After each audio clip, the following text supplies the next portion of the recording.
Now, let's look into ethics. Ethics is a set of moral principles which govern a person's behavior or the conducting of an activity.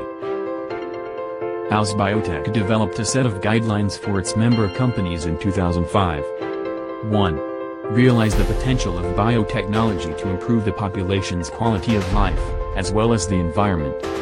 2. Recognize the need for health, safety and environmental protection when undertaking research and manufacture of products and services.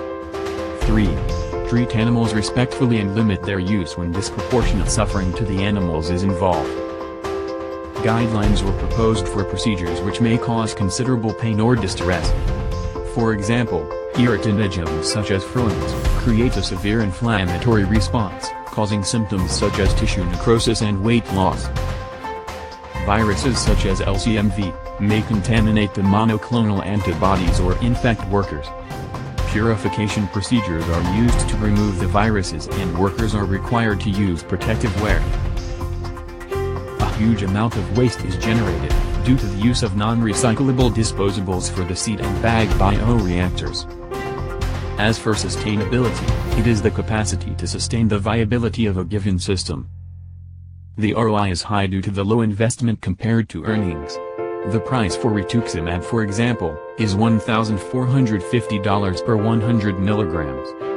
The capital investment lasts longer than 10 years, and takes less than 5 years to break even. Disposable units must be sterilized and disposed in a landfill. The disposable bags for the bioreactors offer shorter batch times and reduce utility consumption.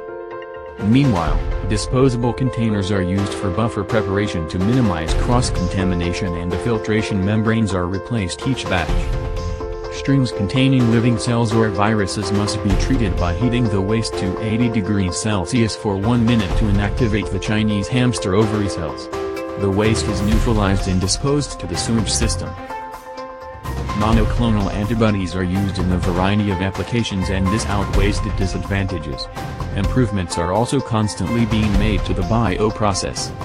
Non-biological methods of MAB production do not exist.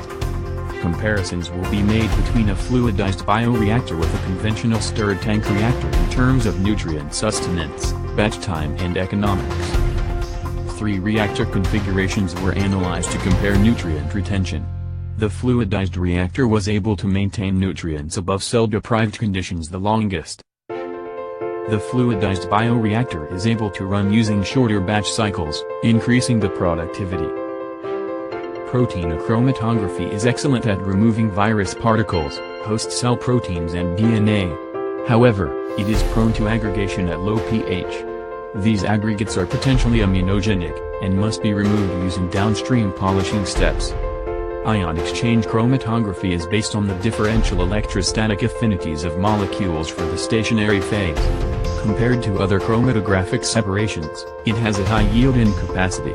However, the separation requires a large liquid feed, high cost and long cycle times. Most viral inactivation techniques are ineffective for non-enveloped viruses as they are more stable to deactivation. However, viral nanofiltration is effective because it is based on physical separation of the viruses. Technology review is done on MAB as one of the fastest growing pharmaceutical product in the market. The critical finding shows that fluidized reactor is the favorable reactor to improve the overall yield of the process.